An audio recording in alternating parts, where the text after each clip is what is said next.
सबसे पहला जो हमारा आज का प्रेस कॉन्फ्रेंस का जो एजेंडा है, पेट्रोल और डीज़ल की कीमतों में जो एक गवर्नमेंट ने एकदम से इजाफा किया, जो कि हम समझते हैं कि अनजस्टिफाइड है। लास्ट वीक ही हुकूमत पाकिस्तान ने हमें बताया आवाम को कि हमारे पास 1 महीने का रिजर्व पेट्रोल और डीज़ल का मौजूद है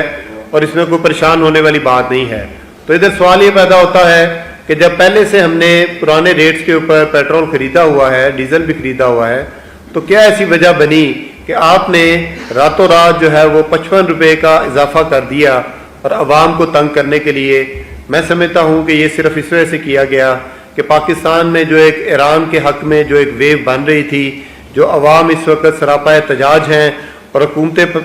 हुकूमत पाकिस्तान से जो मुतालबा किया जा रहा था कि ईरान के साथ खड़ा हुआ जाए और बिल्कुल इस बारे में वाज़ेह लाइन ले हुकूमत पाकिस्तान, ये उस इशू से तवज्जो हटाने के लिए हम समझते हैं कि हुकूमत ने अवाम के ऊपर पेट्रोल बम गिराया है। इसकी हम पुरजोर मजम्मत करते हैं और हुकूमत पाकिस्तान से मुतालबा करते हैं कि इसको फिलफौर वापस लिया जाए। सेकेंडली,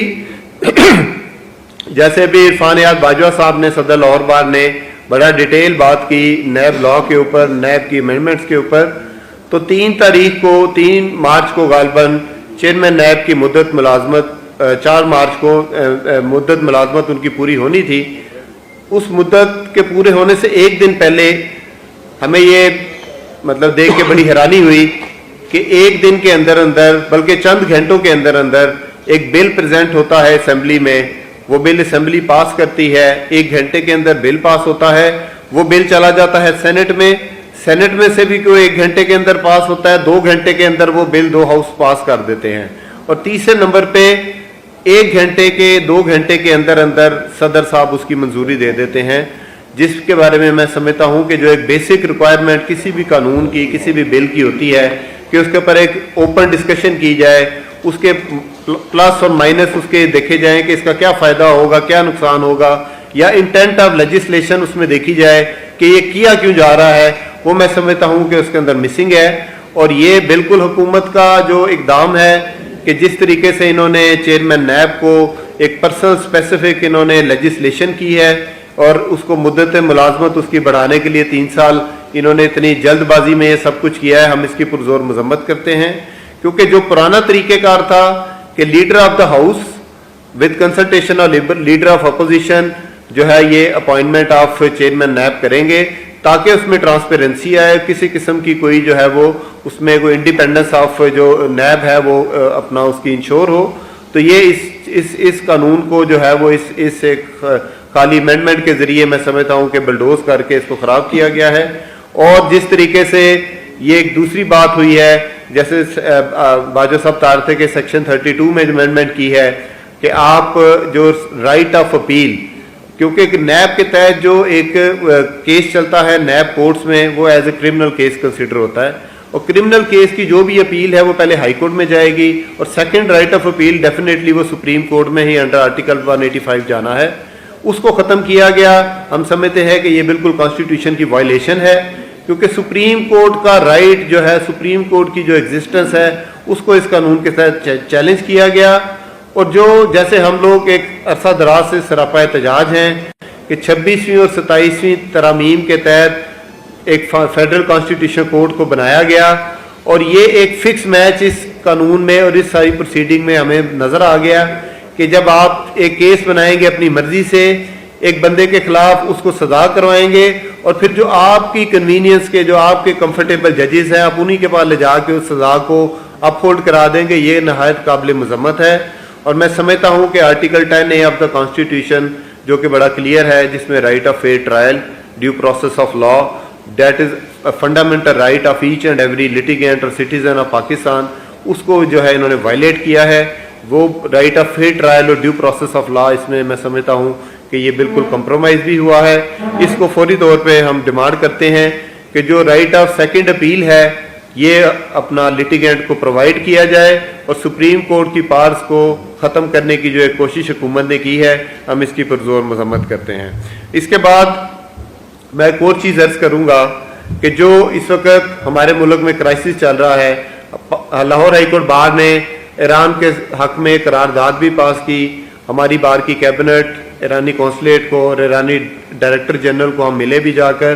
اور اس بارے میں ہم نے حکومت سے پہلے بھی مطالبہ کیا، ہم آج پھر مطالبہ کر رہے ہیں کہ ایران ہمارا برادر ملک ہے، ایران ہمارا ہمسایہ ملک ہے، ایران کے بارے میں حکومت پاکستان کو کلیئر لائن لینی ہوگی، اور بالکل نہ کسی امریکن پریشر میں آنا چاہیے ہمیں، نہ ہی ہمیں اسرائیل کی سپورٹ میں کھڑے ہونا چاہیے۔ ہم سمجھتے ہیں کہ خاموشی بھی حکومت کی جو ہے، یہ خاموشی کا مطلب بھی یہ ہے کہ ہم اسرائیل کو سپورٹ کر رہے ہیں۔ تو فی الفور اس کے اوپر ہم دوبارہ مطالبہ کرتے ہیں کہ کلیئر لائن لے حکومت پاکستان اور ایران کا ساتھ دینے کا اور ایران کے ساتھ کھڑا ہونے کا فیصلہ کیا جائے۔ میں یہاں پر موجود اپنے پروفیشنل گروپ کی قیادت کا انتہائی مشکور ہوں کہ آپ نے ہمارے ملک کے جو اس ٹائم 2 ہاٹ ٹاپکس یا ایشوز ہیں ان کو ہائی لائٹ کرنے کے لیے آج کی یہ پریس کانفرنس بلوائی۔ میں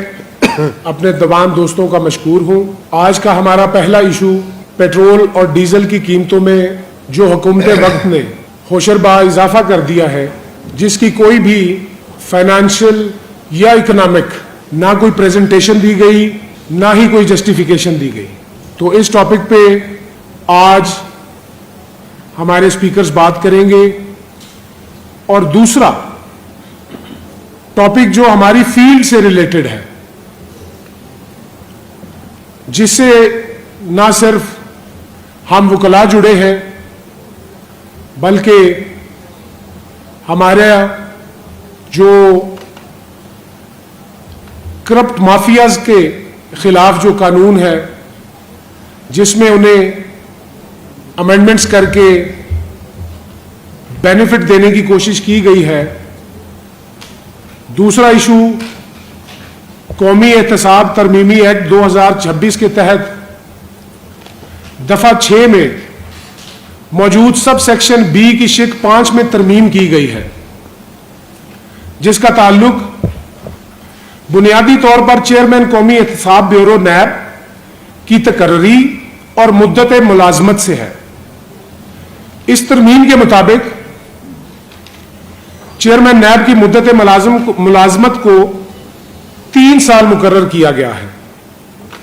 مزید یہ کہ اس مدت کو وفاقی حکومت کی صوابدید پر مزید 3 سال کے لیے ایک مرتبہ بڑھایا جا سکتا ہے، یعنی اگر وفاقی حکومت مناسب سمجھے تو چیئرمین نیب کو اپنی ابتدائی مدت مکمل ہونے کے بعد دوبارہ 3 سال تک توسیع دی جا سکتی ہے۔ تو یہ ہمارے آج کے ہماری ملک کے کرنٹ ایشوز، جس سے سٹیزنز آف پاکستان کسی نہ کسی طریقے سے افیکٹ ہو رہے ہیں۔